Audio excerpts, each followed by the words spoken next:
Hello, welcome back students.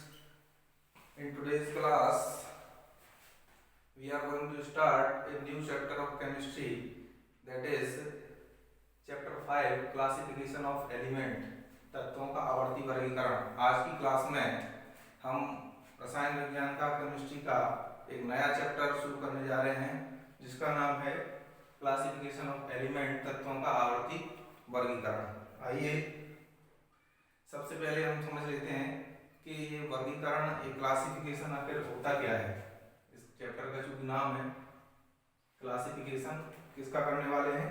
Elements का, तत्वों का। इससे पहले हम ये जान चुके हैं पिछली क्लास में, 9th क्लास में, या फिर पिछली तमाम सारे चैप्टर जितने भी हमने पढ़े हैं कि बहुत सारे एलिमेंट्स होते हैं, तो इनको क्लासिफाई कैसे किया गया, ये वर्गीकरण होता क्या है और वर्गीकरण क्यों किया गया, क्लासिफिकेशन क्यों किया गया। वर्गीकरण वास्तव में चीज़ों को या वस्तुओं को या किसी भी सामान को व्यवस्थित करने का एक तरीका होता है जिसको कहते हैं वर्गीकरण। वर्गीकरण में जैसे कि हम अपने स्कूल का एग्जाम्पल यहाँ पर लेते हैं, जैसे अलग अलग क्लासेस में 6 to 12 तक अलग अलग स्टूडेंट्स को उनके एज ग्रुप के आधार पर, उनकी स्टैंडर्ड के आधार पर, उनकी पिछली क्लास के आधार पर उनको क्या किया गया है, क्लासिफाई किया गया है। ऐसा नहीं किया गया है कि सारे के सारे स्टूडेंट एक ही क्लास में बैठ के पढ़ते हों। कुछ 6वीं में पढ़ते हैं, कुछ 7th क्लास में पढ़ते हैं, कुछ 8th में पढ़ते हैं, कुछ 9th में पढ़ते हैं। उसके बावजूद भी 6 के ज़्यादा स्टूडेंट होने के कारण या 6, 7th या जिस क्लास के ज़्यादा स्टूडेंट होते हैं उनको और सब ग्रुप या सब क्लासेस में डिवाइड कर दिया जाता है, उनके सेक्शन बना दिए जाते हैं। ऐसा क्यों किया जाता है?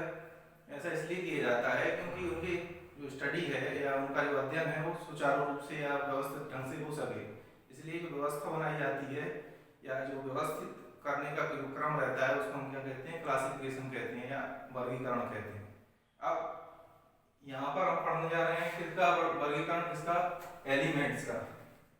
जो केमिस्ट्री के अंदर एलिमेंट्स होते हैं, जो तत्व हैं, उनका क्या पढ़ने जा रहे हैं? वर्गीकरण। उनको क्यों वर्गीकृत किया गया, ऐसा क्या जरूरी थी उनको वर्गीकरण करने की? उनको क्लासिफाई करने की जरूरत इसलिए थी क्योंकि बहुत सारे एलिमेंट्स थे और उनको अलग अलग स्टडी कर पाना कठिन था। इसलिए उस स्टडी को आसान बनाने के लिए, उनकी व्यवस्था को समझने के लिए, उनका किससे रिएक्शन होता है, किससे रिएक्शन नहीं होता है, उनकी केमिकल प्रॉपर्टीज, उनकी फिजिकल प्रॉपर्टीज आदि को समझने के लिए उनको व्यवस्थित करना जरूरी था। इसलिए कई सारे वैज्ञानिकों ने प्रयास किए कि एलिमेंट्स को एक व्यवस्थित क्रम में रखा जाए, उनकी व्यवस्था बनाई जाए, उनको क्लासिफाई किया जाए, उनको वर्गीकृत किया जाए।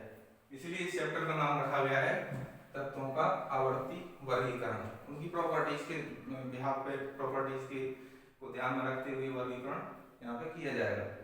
उसके बाद ये जो वर्गीकरण है इसकी जो डेफिनेशन है यहाँ पे लिखी है, the arranging of element into different group on the basis of similarities in their properties is called classification of element. The arranging of element, किसका? एलिमेंट का अरेंजमेंट, किसके? into different group, अलग अलग ग्रुप्स में, अलग अलग समूहों में, on the basis of similarities, समानता के आधार पर। किसमें समानता होगी? in their properties, उनके गुणों में समानता के आधार पर उनको अलग अलग समूहों में व्यवस्थित करना क्या कहलाता है? Classification of element. आज केमिस्ट्री में हमारे पास लगभग 118 से 120 एलिमेंट हैं। एट दैट टाइम कितने एलिमेंट थे? 114। 114 एलिमेंट जब मौजूद थे, जब अभी अपन पढ़ने वाले मेंडलीव और मोज़ले की आवर्त सारणी, आधुनिक आवर्त सारणी या मॉडर्न पीरियोडिक टेबल, लगभग 114 एलिमेंट्स को क्या किया गया था? क्लासिफाई किया गया था।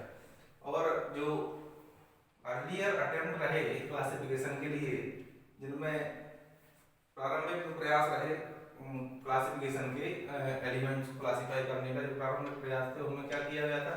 लगभग 30 एलिमेंट्स को मेटल और नॉन मेटल्स में डिवाइड किया गया था। सबसे पहले ये प्रयास किया गया कि इनको क्या किया गया? मेटल और नॉन मेटल में क्लासिफाई किया गया। जितनी भी धातुएं थी एक समूह में रख दी गई, जितनी भी अधातुएं थी उनको एक समूह में रखा गया। और तब नॉन एलिमेंट, तब ज्ञात एलिमेंट कितने थे? लगभग 30 थे। उसके बाद जैसे जैसे एलिमेंट की संख्या बढ़ती गई तो क्लासीफाई करने के और भी तरीके नए नए आते हैं। उसके बाद सेकंड नंबर पर एक साइंटिस्ट हुए डोबे राइनर, और उन्होंने अपना एक अलग लॉ दिया या एक अलग रूल बनाया किसको, एलिमेंट्स को क्लासीफाई करने का। और डोबे राइनर का ट्राइड लॉ कहलाता है। उसको क्या कहते हैं, डोबे राइनर ट्राइड लॉ। ट्राइड का मतलब यहाँ होता है त्रिक, तीन तीन का समूह, तीन तीन के जोड़े को क्या बोला गया है, ट्राइड। हिंदी में इसको कहेंगे डोबे राइनर का त्रिक नियम। क्या बोलेंगे, त्रिक नियम। जो हिंदी माध्यम के विद्यार्थी हैं वो इसको त्रिक नियम के नाम से पढ़ रहे होंगे अपनी उसमें, अपनी बुक में। तो यहाँ पर डोबे राइनर साहब जो थे उन्होंने क्या किया कि तीन तीन के जोड़े बनाए, एलिमेंट्स के तीन तीन के ग्रुप बनाए, जिन्होंने ये बताया कि फर्स्ट, उन तीन तीन के जोड़े में जो फर्स्ट और थर्ड एलिमेंट है उसका एटॉमिक मास सेकंड एलिमेंट के उनके एवरेज के बराबर आता है। फर्स्ट और थर्ड का जो एटॉमिक मास का जो एवरेज है वो सेकंड एलिमेंट का एटॉमिक मास लगभग बराबर होता है उसके। जैसे कि ये एक ट्राइड है, इसमें लिथियम, सोडियम और पोटेशियम, ये तीन एलिमेंट यहाँ पे लिए गए हैं। डोबे राइनर साहब ने ट्रिक जो ट्राइड बनाया था जिसको त्रिक बोला गया था, इसमें लिथियम का जो एटॉमिक मास है 6.9, पोटेशियम का जो एटॉमिक मास है 39। इन दोनों एटॉमिक मास का जब एवरेज निकाला जाएगा 6.9 प्लस 39 डिवाइड बाई 2, ये जो आता है ये कितना आता है, इतना आता है। और ये लगभग बराबर होता है इसके जो सेकंड ट्राइड में या त्रिक में जो सेकंड एलिमेंट है सोडियम, जिसका कि एटॉमिक मास कितना है 23, ये लगभग बराबर इसके होता है सेकंड एलिमेंट सोडियम के एटॉमिक मास के। तो ये ट्राइड का ये रूल था या ट्राइड का ये नियम था कि फर्स्ट और सेकंड एलिमेंट का एटॉमिक मास का जब अपन एवरेज निकालते हैं तो वो सेकंड एलिमेंट के एटॉमिक मास का के लगभग बराबर आता है। इस तरीके से जो डोबे राइनर साहब थे उन्होंने ये तीन ट्राइड दिए, कितने, तीन ट्राइड दिए, मतलब तीन तीन के तीन सेट बनाए। सेकंड जो सेट है ट्राइड जिसको बोला गया वो ये है कैल्शियम, जिसका कि एटॉमिक मास 40, स्ट्रोंशियम और बेरियम का एटॉमिक मास 137.3। इसका फर्स्ट एलिमेंट और थर्ड एलिमेंट, इन दोनों का अपन जब एटॉमिक मास का एवरेज निकालेंगे तो ये आता है आपका 88.7। और ये जो 88.7 है ये सेकंड एलिमेंट स्ट्रोंशियम के एटॉमिक मास 87.6 के नियरली पास में ही है, मतलब लगभग बराबर है, समझ गए ना। इसी प्रकार से थर्ड सेट बनाया था क्लोरीन, ब्रोमीन और आयोडीन का। क्लोरीन का एटॉमिक मास 35, आयोडीन का एटॉमिक मास 126.9। इन दोनों का एटॉमिक मास का जब एवरेज आएगा तो वो आता है 81.2, जो कि लगभग बराबर है ब्रोमीन के एटॉमिक मास के, बराबर है। मतलब कहने का मतलब ये था कि इनकी जो ट्रिक थी या इनका जो ट्राइड लॉ था वो ये कहता था कि तीन तीन के सेट में एलिमेंट्स को रख दीजिए और उनके एटॉमिक मास का एक फर्स्ट और थर्ड जो एलिमेंट है उनका एटॉमिक मास का एवरेज निकालिए, और जो एवरेज आएगा वो किसके बराबर होता है, लगभग बराबर होता है सेकंड एलिमेंट्स के। जो ट्राइड में सेकंड एलिमेंट है उसके इक्वल होता है। ये डोबे राइनर का ट्राइड लॉ कहता है। लेकिन कहानी भी खत्म नहीं होती है। कहानी कहाँ तक जाती है कि इसमें भी कुछ लोगों ने क्या निकाली, कमियां निकाल दी, इनकी लिमिट निर्धारित कर दी। डोबे राइनर ट्राइड लॉ का लिमिटेशन है कि इन्होंने क्या कर पाए, केवल only three triad are given. इन्होंने क्या किया, ओनली थ्री ट्राइड दिए, केवल तीन ट्राइड ही ये खोज पाए अपने एलिमेंट्स को, केवल तीन ही जोड़े बना पाए ये समझ लीजिए, और बाकी के एलिमेंट्स को ये अरेंज नहीं कर सके। ऑल नॉन, जितने भी नॉन एलिमेंट थे उस समय में, डोबे राइनर के समय में, ये सारे एलिमेंट्स को कवर नहीं कर पाए, उनको अरेंज नहीं कर पाए, उनको व्यवस्थित नहीं कर पाए, इसलिए ये जो डोबे राइनर ट्राइड लॉ है ये फेल हो गया। उसके बाद एक और वैज्ञानिक आए, नाम दिया है न्यूलैंड। उन्होंने क्या दिया, न्यूलैंड ऑक्टेव रूल, न्यूलैंड का अष्टक नियम। इसको क्या बोलते हैं, अष्टक नियम,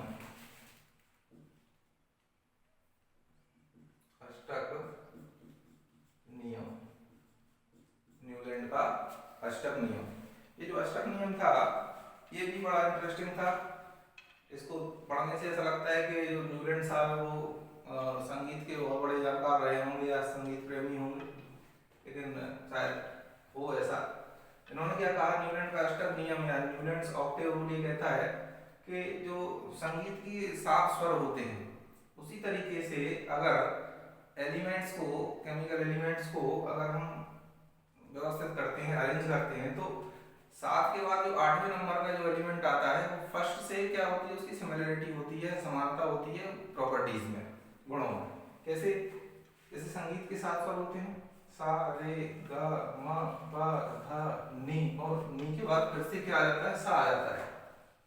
7 स्वरों को के अनुसार इन्होंने जब एलिमेंट्स को व्यवस्थित किया, कैसे किया, हाइड्रोजन लिया पहले, लिथियम लिया, बेरिलियम लिया, बोरॉन लिया, कार्बन लिया, नाइट्रोजन लिया और ऑक्सीजन लिया। ऑक्सीजन के बाद फिर से 7 पे आएगा नंबर, तो फिर से क्या लिया यहाँ पे, फ्लोरीन लिया। इसका मतलब हाइड्रोजन की सिमिलरिटी किससे है, फ्लोरीन से है। ये क्या बन रहा है, एक सेट बन रहा है या एक रो बन रही है। इस रो के अनुसार ये जो एलिमेंट होंगे वो सेम प्रॉपर्टीज के होंगे, ये जो एलिमेंट होंगे वो सेम प्रॉपर्टीज के होंगे, ये जो एलिमेंट होंगे वो सेम प्रॉपर्टी के होंगे, और ये एलिमेंट सेम प्रॉपर्टीज के होंगे, एंड सो ऑन। तो इन्होंने क्या नियम दिया कि अगर अपन 7 स्वरों, संगीत के 7 स्वरों के क्रम में अगर एलिमेंट्स को व्यवस्थित करते हैं, अरेंज करते हैं, क्लासीफाई करते हैं या वर्गीकृत करते हैं, तो हमको एक ऐसी व्यवस्था मिलती है जिससे कि हमारे एलिमेंट्स अच्छे से व्यवस्थित भी हो जाते हैं और एक समूह में वो एलिमेंट आ जाते हैं जिनकी की प्रॉपर्टीज समान है, सिमिलरिटीज हैं, समझ गया ना। इसी प्रकार से नेक्स्ट जो इन्होंने रो बनाई, fluorine, sodium, magnesium, aluminium, silicon, phosphorus and sulphur, और सल्फर के बाद क्लोरीन आ जाता है यहाँ पे। इस तरीके से हाइड्रोजन, फ्लोरीन और क्लोरीन इनकी प्रॉपर्टी समान है, सिमिलर है। सेकंड रो में लिथियम, सोडियम, पोटेशियम इनकी प्रॉपर्टी समान है। बेरिलियम, मैग्नीशियम, कैल्शियम की प्रॉपर्टी समान है, समझ गए ना।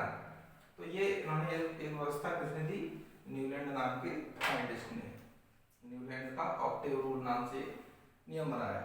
लेकिन बाद में पता चला कि इस नियम की भी कुछ लिमिटेशंस हैं। ये नियम भी पूरी तरह से वर्गीकरण को या क्लासिफिकेशन को पूरी तरह से डिस्क्राइब नहीं करता है। इसका मतलब इसकी क्या लिमिटेशंस हैं, समझ में आया कि element discovered later could not be arranged in the Octave. जो एलिमेंट बाद में खोजे जाने वाले थे, इस समय में पूरे एलिमेंट्स नहीं खोजे गए थे, about 56 elements are the Newlands time. Newland के समय में ओनली 56 एलिमेंट्स थे। तो बाद के खोजे जाने वाले एलिमेंट्स क्या इस रूल को फॉलो करेंगे, नहीं कर पाए, उनको वो ये व्यवस्था में ये वो समाहित नहीं हो पाए। Element discovered later could not be arranged into the octave. और दूसरा लिमिटेशन इनका क्या था कि some element have different properties, कुछ एलिमेंट्स की क्या थी, अलग प्रॉपर्टीज थी, और वो इन रो में शामिल हो गए थे क्योंकि वही व्यवस्था है। तो कुछ ऐसे एलिमेंट भी इस रो में आ गए थे या इन रो में आ गए थे जिनकी बाकी के जो एलिमेंट थे उनसे बिल्कुल प्रॉपर्टीज में भिन्न थे, अलग थे। तो ये व्यवस्था भी क्या हो गई, बाद में फेल हो गई। मतलब सबसे पहले जो क्लासिफिकेशन रहा वो किस ग्रुप में रहा, मेटल एंड नॉन मेटल के फॉर्म में रहा। एक ग्रुप मेटल्स का बनाया गया, एक नॉन मेटल्स का बनाया गया। बाद में डोवेनायर आए, डोवेनायर ने ट्रायड लॉ दिया, त्रिक नियम दिया, उसके भी कुछ लिमिटेशंस रहे। इस कारण से न्यूलैंड ने अपना नियम दिया, इसको न्यूलैंड का ऑक्टेव रूल बोला गया। और उन्होंने संगीत के स्वरों में एलिमेंट्स को व्यवस्थित करने का प्रयास किया, लेकिन वो भी कुछ लिमिटेशंस के साथ में। तो ये नियम भी बाद में फेल हो गया। उसके बाद एक और वैज्ञानिक आते हैं, उसको इस क्लासिफिकेशन को पूरा करने के लिए मेंडलीव एक बहुत ही अच्छे साइंटिस्ट थे। उन्होंने ज़्यादा से ज़्यादा एलिमेंट को व्यवस्था देने की पूरा प्रयास किया। उस मेंडलीव का जो क्लासिफिकेशन था वो नेक्स्ट वीडियो में हम पढ़ेंगे। फिलहाल इसको आप नोट कर लीजिए। Thank you very much.